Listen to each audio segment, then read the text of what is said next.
Good morning, everyone. Pete Pardo here from Sea of Tranquility. Welcome to another edition of Deep Cut Dive. We got a trio of doom going today. We've got from Long Island, geez, what side is he on? Jack Toledano. And either down below or up top, we got from Scotland, we've got Steven Reid. Yeah, we're all here somewhere. That to me, it looks like an upside down diamond. I don't know what the hell, how it's coming across. But anyway, today we're going to be doing another show that has been requested by a lot of you. Deep cut dive into the discography of Kiss. So again, for those of you who might be hitting this show for the very first time, Deep Cut Dive is all about the non-radio songs, the non-greatest hits compilation staples, the songs that don't play live all the time, the songs that are not on like all of their big live albums. So the stuff that's not popular, the stuff that the casual fan probably doesn't know. So I have tasked both Steven and Jack and myself to go into the Kiss albums, find those nuggets from deep within their albums and pull out 5. So we're gonna have 15 for you today to offer up. Before we get started, I want to plug a little something here. For those of you who follow me on Facebook, you've probably already seen this, but I got this today. This is actually like an insulated tumbler. You put, whatever kind of drink you want in there, water, iced tea, juice, milk, booze, whatever you want, put it in there. Keeps it nice and cold. Got a custom made, of course, is Deep Purple and Rock. And I want to, if anybody's interested in getting one of these for yourself, for your loved ones, for your friends, just go, if you have a Facebook account, go to S as in Sam .Kiley, K-I-L-E-Y, Designs, LLC.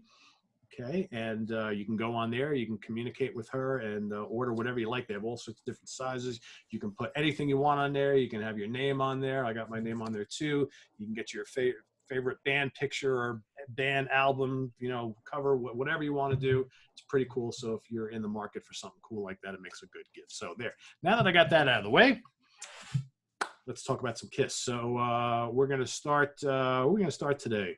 We're going to go, how about Jack? I'll let Jack start off today, then Steve, and then myself, and we'll just kind of each give one deep cut recommendation. We'll kind of go around the room, right, so to speak.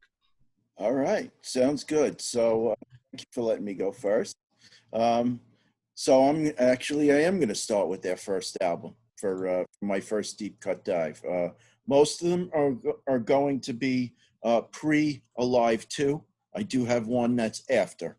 So the first one is from the album Kiss, and not too many deep dives on the first Kiss album because, as you saw, most of those songs landed on Alive, Kiss Alive.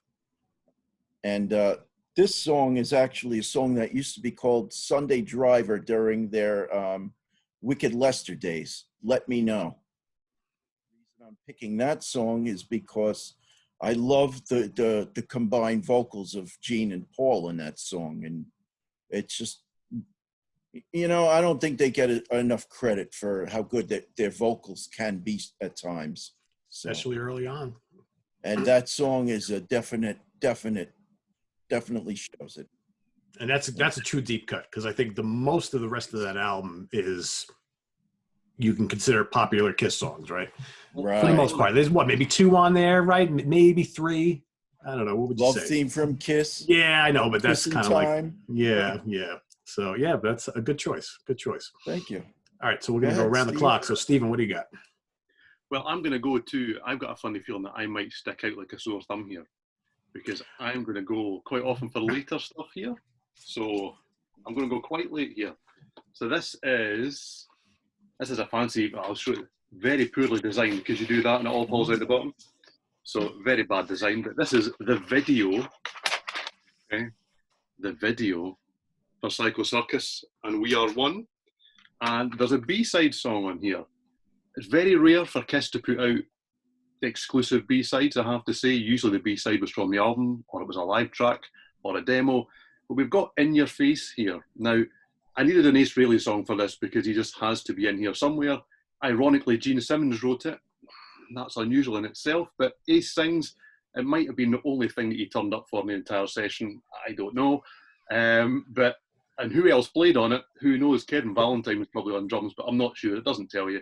But it's the story of Ace, written by Gene, which is quite ironic, I suppose, because of how that relationship's gone. But it's just it's a great Ace song. It's got a great solo on it, and it actually feels more like a Frehley's Comet song, strangely, seeing as it was written by Gene. It's got that great kind of stomp to it that album seemed to do so well. And it's just a little unusual one that I really like. So that's my first choice. That's a cool choice. And I'm sitting here thinking about it as you're saying it. I'm like, was there ever a song that Ace sang that he didn't write? I can't think of one. Well, 2000 Man. Yeah, I was going to say other than covers. Yeah. But I mean, like that one of the other guys wrote, you know, Gotcha. I can't think of one. Yeah, I don't think so either, no. And you make an interesting point too. It's like, who knows who plays on some of these sessions? You know, I think after like Destroyer, your guess is as good as anybody else's who actually played on any of these sessions, right? I mean, there's some of the songs off that album that only one member plays on. It's just different. Yeah, exactly. All right, I'm going to go to Hotter Than Hell.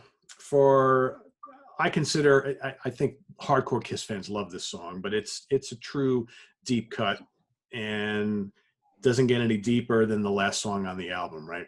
Strange Ways, written by Ace, sung by Peter, great backing vocal on the chorus by Gene. I just think it's a stomping, heavy, doomy song, which has one of my favorite Ace Frehley guitar solos in his entire tenure in Kiss. I just think it's a totally cool song. I mean, why wasn't this like a live track for them? This is something you could totally see them playing on stage. Right. And it's got a similar kind of feel to like God of Thunder. So maybe God of Thunder kind of became that sort of thing for them on the live circuit. But I don't know. I always loved this song. I thought it always kind of gotten forgotten because maybe it's so deep into the album. And there are a good amount of classics on this album. But that's my first pick, Strange Ways from Hotter Than Hell, 1974. Okay. Very cool. So, so when we did the top 10 Kiss, I did mention that when I saw Ace Frehley a few years ago at the Paramount in Huntington, New York, he did play Strange Ways. That's and pretty cool. Sang it. And I went over very well. Everybody loved it. So, very cool. So never seen Ace. I'd love to see Ace.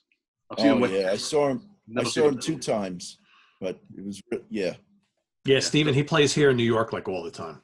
Yeah, and he never comes over here, unfortunately. So just never had the chance to see him solo. Would love to see him solo. Please come over. Ace, if you're listening. If you're listening. Yep. Okay, so my next one is also off of Hotter Than Hell.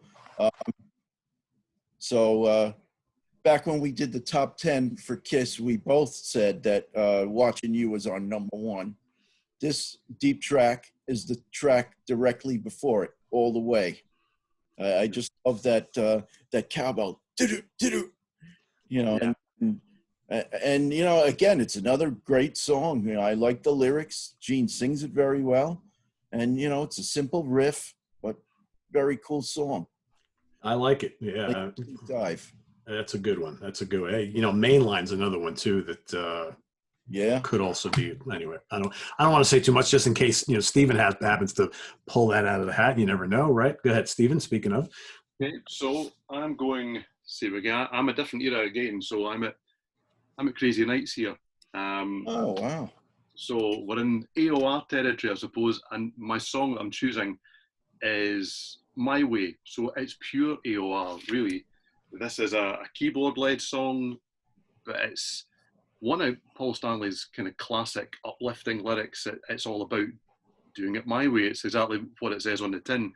But it's just, I don't know, it kind of sticks out on that album for me as one that they didn't play live, but I think live would have been beefed up, would have been a bit heavier, could have come across a bit differently.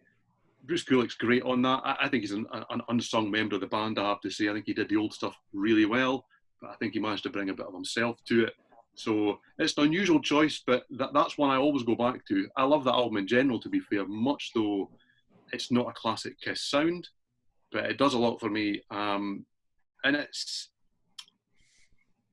to me, it's that kind of era where they were trying to fit into niches that they maybe shouldn't have, but when Paul got a hold of the band properly, he did it really well. So that's why he did it my way, I suppose.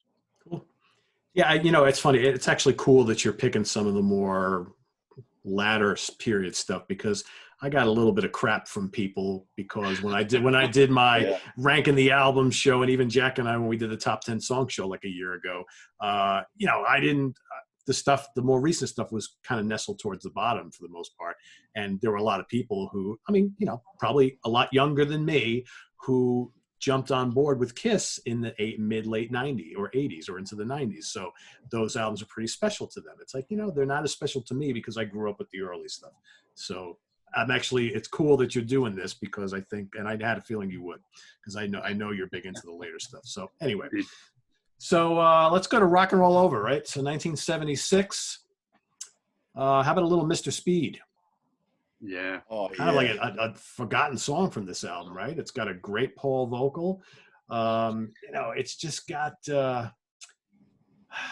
for me, when I listen to Mr. Speed, I don't know if you guys feel this way, I hear a little bit of the Stones. I know they were big Stones fans, right? Right? Yeah, There's kind of like this, like down and dirty. Lick that he plays during the verse. Yeah, it does sound a little like. Yeah, it's kind of dirty, kind of grungy, rock, just good time rock and roll. And I know Kiss did that from time to time, but I don't know. I just think it's a fun song, and I was always kind of surprised that that song was not a little more well known. And again, another one of those songs that truly is a deep cut because people just don't talk about it. So right. Mr. Speed, 1976. Very cool. Back to you. Okay, Jack. so next, and yes, I am doing a full tour of the Alive studio album. So next one, Dress to Kill. Can you guess? We already said that my number 2 was Love Her All I Can, which I absolutely love. This one is a collaboration of Mr. Peter Criss and Ace Frehley on the song Getaway, the B-side to Rock and Roll Over. I just, I love that opening. Pete sings it great. And, what I noticed that when Ace Frehley writes a song, I think his solos tend to be a lot better. Yeah. He had another killer solo in that song. Yeah. He's probably not being told, okay, do this. He's like, all right, here's the song, here's the vision. Let's go with it. So I once heard a rumor that they limited his solos to 15, 20 seconds, some ridiculous number. But yeah, it wouldn't surprise me, put it that way. Well, you got to figure a lot of these songs are 2.5, 3 minutes long, maybe 4 tops. If I don't think till Destroyer did they do anything over 3.5. So not a lot of room, but I think that that's one of the great things about a lot of the early Kiss stuff is like everything was compact and pretty perfect as far as like song construction. Whether you think that, I know there's going to be a lot of people like, oh, the songs are so simplistic, blah, blah, blah, blah, blah. But they are, but that's what's great about them, right? Yeah, but there's no waste. There's that's what I mean. Yeah, exactly. It's very compact and it's just exactly the way it should be. Would we have liked to have heard Ace stretch out a little bit more? Yeah, absolutely. But I guess that's what the live albums are for, right? Yeah, absolutely. All right, next up. Well, trawling through the vinyl. I've got too many copies. There you go. Here you go. Yeah, I mean, honestly, the Kiss bits like this wide in the record collection. So Jack, I'm used to this. Every week when Steve and I do these shows together, he's got like multiple copies of everything and all these that's bonus. So cool, yeah. I was a proper completist when I was young. I mean, the record shop loved my payday, put it that way. And I'm a sucker for the German logo, I have to say. Wow, nice. Look at that. Wow. I do have that LP down my basement somewhere. But. Yeah, see, these have been well loved. They're not in the best condition, I'm embarrassed to say, but that's because they've seen a lot of action over the years. So I'm obviously also on Dress to Kill. I'm in the original era now for the first time. So as you say, can you guess? There's not much left on Dress to Kill. It's not classic. So I'm having a little bit of room service. Is what I'm having. All right. I love that song. Yeah, I just love that song, and to me, it sums up just how underrated and much maligned, maybe rightly so in recent times, Peter Criss is. His drumming is just outstanding at this level. You can tell the jazz background.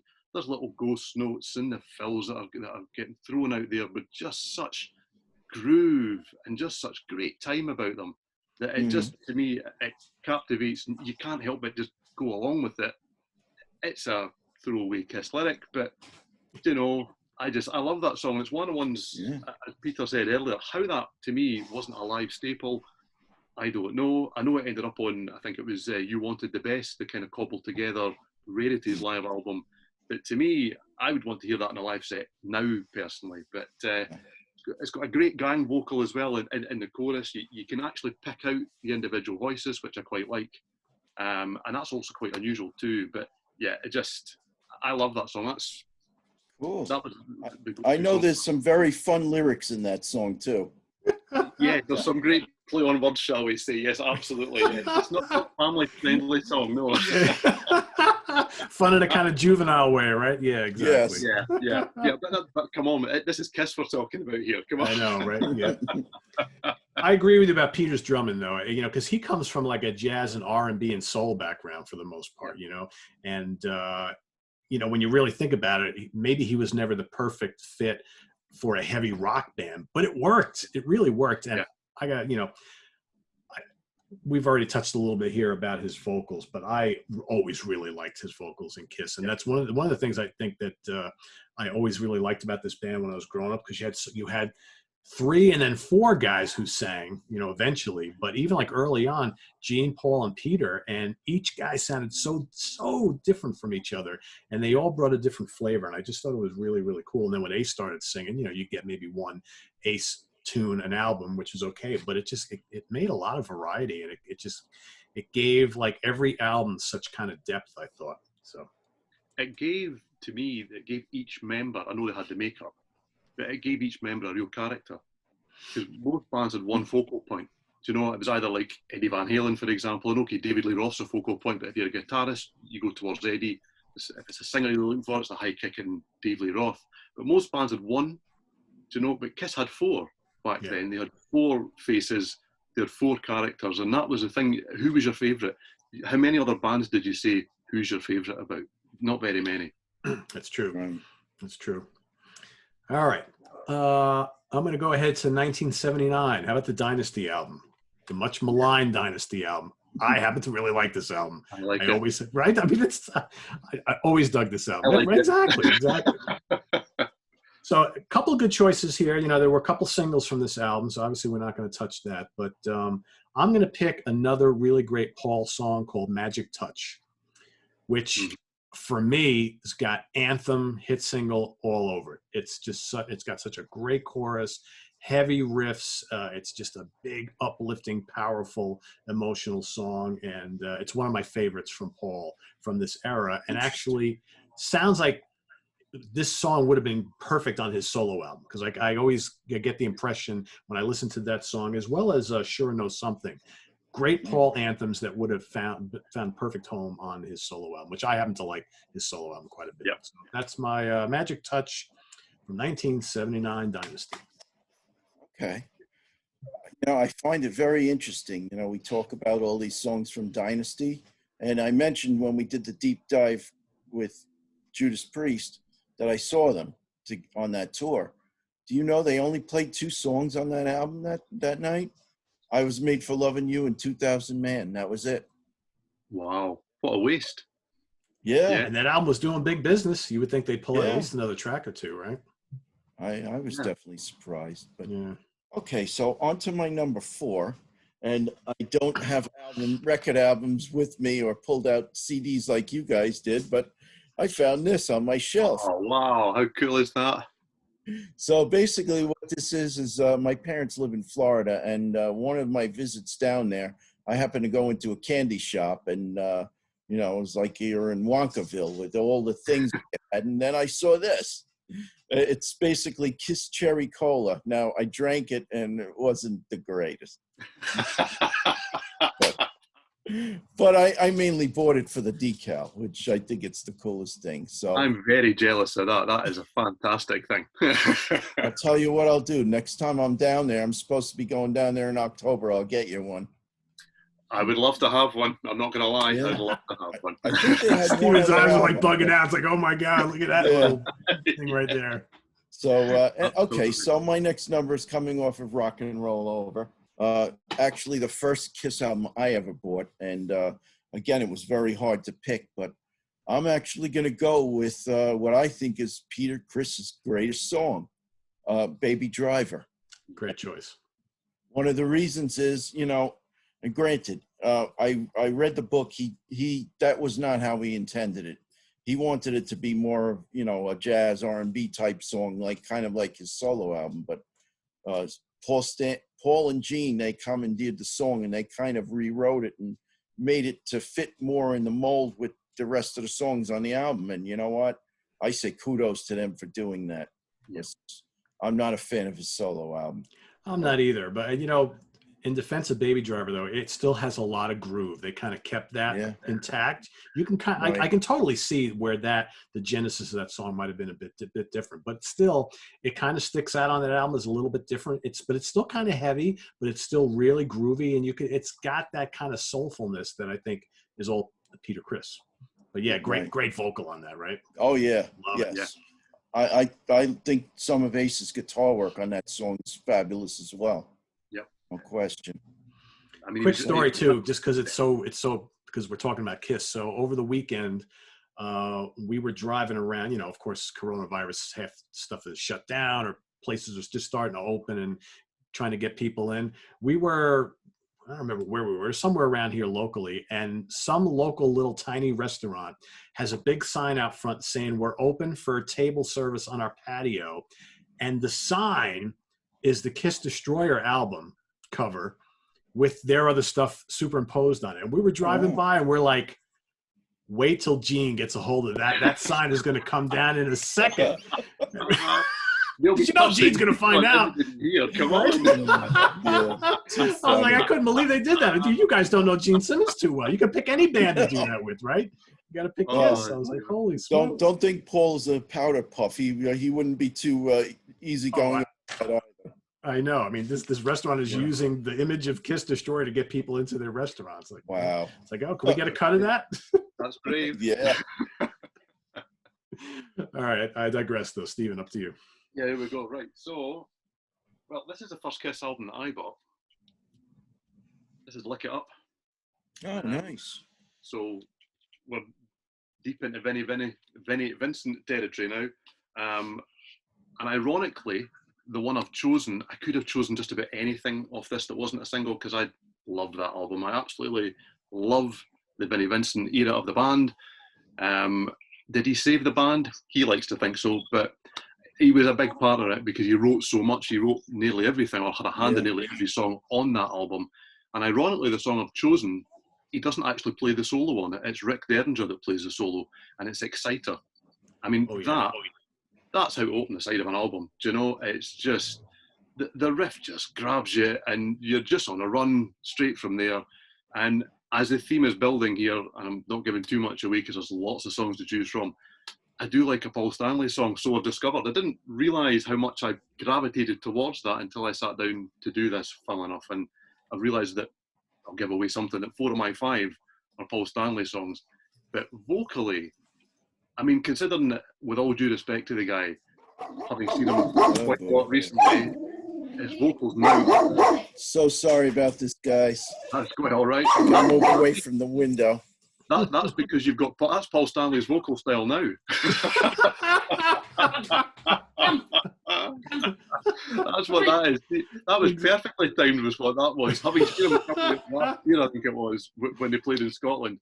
That, unfortunately, is what Paul sounds like now. But back then, I mean, in the 70s, the 80s, and the 90s, I think it's hard to find anyone that touches his range. Do you know, you can get down and gruff, but some of the high-pitched stuff, the falsetto stuff he could do was unbelievable. But I don't think he sounds much better than he does on Exciter. It's like he really believes it, I have to say. I just love that song. I could have chosen almost anything off the 2 albums with Vinnie Vincent on it, to be fair, but that's what I'm going for. Exciter. Yeah, it's a really good song. It's a heavy tune also, and I think that Creatures of the Night and Lick It Up are both very, very strong albums. Yeah. I mean, it's the era I came in, to be fair. I mean, actually, they probably were at the Asylum stage by the time I bought Lick It Up. But Lick It Up was the first album that I bought, although my brother, which I didn't realise had classic era albums before then. So I came home with Lick It Up, played it, loved it. Fits Like a Glove was the song that I really vied between the 2 here to choose. And I went through and went, oh, look at this great new band I've got. And he went, you mean this one? And pulled out Like all new these old band, numbers. and you're like, who are those crazy looking guys with the makeup? That's not the Kiss I know, right? I just didn't connect the two. I just didn't connect the two. And bizarrely enough, and I'm quite embarrassed to say this now, okay, I actually picked this album up because of the cover. What was I thinking? I mean, look at it. Wow. I mean, this is a band that are lost here. Knowing now what I know, I mean, you look at Gene. Gene has no idea what he's doing here, does he? You know, he's just absolutely lost, isn't he? He's just kind of going, he's just, Yeah. is he the demon? He doesn't know. I mean, he says himself that by crazy nights he looked like his mom, you know, with he had that much makeup on. I can't believe that I picked up an album with Vinnie Vincent in a pink waistcoat and thought, this is the album for me. Haven't heard anything off it. But I got it right because it's a great album, and the Lick It Up itself is such a great song. So, yeah, so Exciter, sorry, that's what I chose. Yeah, that's a good choice. Good choice. All right, so I'm going to, so many deep album cuts, so many albums to choose from. I wanted to, for my final two, to go a little bit further in the catalog than I'd done on previous Kiss shows. Okay. And I wanted to give a little bit of love to an album that I haven't been too kind to in my life, that I'm kind of starting to warm up to just a little bit. Music from the Elder, which I know a lot of people hate, but a lot of people hail as like the greatest thing this band has ever done. I mean, you'd be surprised. You know, I went through my whole life not talking to one person who ever had a good thing to say about this album. And then when I do Kiss shows here on YouTube, where thousands of people watch, all of a sudden out of the woodwork comes all these people that think this is the greatest thing since sliced bread. So I was like, what am I missing here? So I've been listening to this album, and I don't love all of it. However, I do like some of it quite a bit. So the song I'm going to pick from this album is Mr. Blackwell, which I think is heavy.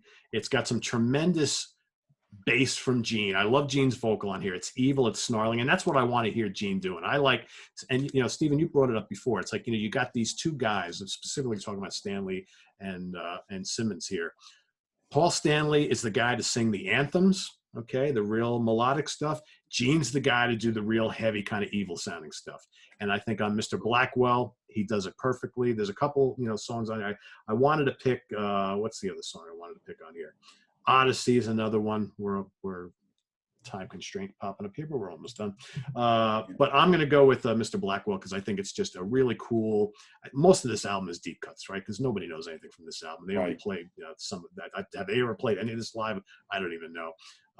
But that's my choice. It's good and heavy. So for all of you who are like, just cast this album aside, go listen to Mr. Blackwell. It's a pretty cool, heavy tune. Pete, don't put that away yet. Don't put it. Okay, I won't. Okay, well, the fascinating thing for me about the Elder is that they didn't make more of the characters in the band. I mean, I know they were falling apart at the time, but for a concept album, is it a concept? It's meant to be, but what the story is, who knows? But they've got different characters to play different parts, and they never thought of doing anything like that. It's just a story that runs with different guys singing it. It's just missed opportunity, I think, even though I do love it. I think it was a good idea, but this probably isn't the right band to do something like this. They tried. I don't know. It kind of fails. It kind of succeeds in spots. I don't know. Like I said, it's taken me a long time to warm up to this album, and I'm starting to hear things that I like on it, which is good. Sometimes, you can't get into everything right away. And here we're talking about many decades, right? But true. So, all right, Jack, back to you. All right. So yeah, you can hold that up if you don't mind. There you go. So I needed to close out with a song by Ace Frehley, and can't do Shock Me, you can't do Rocket Ride. I was a little iffy on the Dynasty songs and the songs from Unmasked, so I go with Dark Light off of The Elder. That's a good one too. I think that's one of the best songs on the album. That and the song I is great. The Oath is the other song I was talking about. The Oath is crushingly heavy. Right. Yeah, I'm really curious to go Dark Light because that was one that I tried to squeeze in and couldn't. I love that song. Great song. All right, Steven, you're number one. Or whatever, or your last one, whatever. I've kind of done them 5-1, but they're all good, so let's not worry. Comes off of the compilation Kiss Killers, so we're still in exactly the same era here. We're at 1982. It's Nowhere to Run. This is one of my favourite Kiss tracks of all time. It's another Stanley song. Interestingly, it's got that kind of slow build-up fanfare intro. The story goes, true or not, that the 4 songs on this, so You're Down on Your Knees, Partners in Crime, and I'm a Legend Tonight, were written pre The Elder. And then once Edrin got involved, they kind of went, no, this doesn't fit, it's not right, it's not proggy enough, or whatever it was that they were trying to do. So they binned these. So they binned the songs that are arguably better than some of the album. And then when it came to doing this, I believe this was not out in America initially. So this was like I think it was a South American and European compilation. So there's 4 new songs, and then there's a further 8 classic tracks on it, 8 or 9 classic tracks, which are mainly all Stanley songs on it as well, coincidentally enough. And the new songs on this are absolutely brilliant, but Nowhere to Run, that to me, I'm talking about Paul Stanley's vocals. There's a section at the end of that song that's got a little falsetto section. And I don't know many singer could do what he does there. I mean, it's a bit like I Was Made for Loving You, but it's done with a bit more kind of gusto about it. It's Bob Kulick, I think, that's playing guitar on that. It's another one where who's really Kiss at this stage. But that is a song that's always captured me. That was one of the first Kiss albums that I got as well, and it just... I've never heard it. I think I may have seen it. I remember seeing it, but I've never heard it. The interesting thing is that there is a beefed up version somewhere on YouTube, which has been kind of remixed slightly. And there's a theory that the extra songs on this album, even though where they were written, would fit on Creatures of the Night.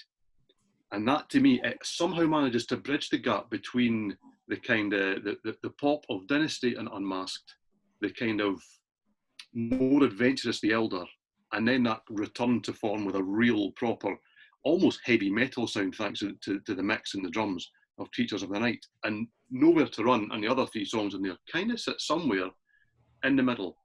And you can hear bits of all of that and the influence of what was happening around about it.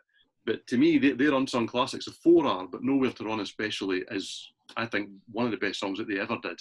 And it is, to me, it's a shame that it's a bit of a curio. It's been a B-side of a couple of things. Round about, I think, the Hot in the Shade, they put it out as a B-side again. But yeah, I love that song. Yeah, cool. I'm going to have to investigate that because I've never heard it. Yeah. Very cool. Well, as I say, a few different versions around, but it's just top class. Okay, cool. I'll check that out. All right, my last one. Let's go to the Animalize album from 1984. I don't have it to show, but the song is, ironically enough, not that deep in the album. It's actually the first song. I've Had Enough, Into the Fire. Mm-hmm. Heavy song, heavier than anything else on the rest of the album. I would call that heavy metal. It's got this kind of galloping rhythm, big furious riffs, a great Paul vocal, and I always loved Mark St. John as a guitar player. So, and I've told the story on here before, but I actually got to see one of the only 2 shows he ever played live with the band. The Mid-Hudson Civic Center, Poughkeepsie, New York. He came out and played that entire show. The only thing he did not play it during the show, normally he would come out and do a guitar solo. Instead, he was having issues, right, because of a long show. And Paul actually came out and played an unaccompanied guitar solo, and it was absolutely awful. He just basically came out and did like hammer-ons, going, yeah, it was awful. And I'm sitting there, and again, this is pre-internet age, so none of us really know why Mark is not playing the solos, and in the shows where the rest of the tour he didn't play, Bruce Kulick was kind of waiting in the wings. And most people are probably wondering, where is the new guitar player? That's not the guy from the album, right? Because he's pretty incredible on the album. And I got to see one of the 2 shows. It was really good. And then before you know it, he's obviously can't continue with the band because of his issues. But yeah. So, but that's a really good song. That's I've always been very hard on the mid, late, and 80s and 90s stuff from Kiss, but I think that Animalize actually is a pretty good album. Asylum's pretty good as well. There's some good stuff on there. It's just for me, there was a little bit of a shift in sound starting, right after Lick It Up. I think that you can start to hear a little bit, but it was the 80s. It was inevitable. I mean, it was a band that had been setting the trend for a decade, suddenly following the trend. Yeah. And to be fair, I mean, they started doing that, I suppose, in the late 70s with Dynasty and Unmasked. But to me, and I love those albums. As I say, that's where I came in. But now I'll happily agree that they start to follow trends from there on in, right the way through. And you hear things like Carnival the Souls and things like that. I mean, I actually really like Carnival the Souls, but whoever thought Kiss could be a success as a grunge band, I've no idea. But you know, I think they, as I say, so from '78 onwards, realistically, they were following trends, but I think they followed them really well, to be fair. Yeah, well, they made a lot of money doing it, so people kept true. up with them. So that's the important thing. So there you have it, everybody. So you got 15 deep cut tracks from the catalog of Kiss.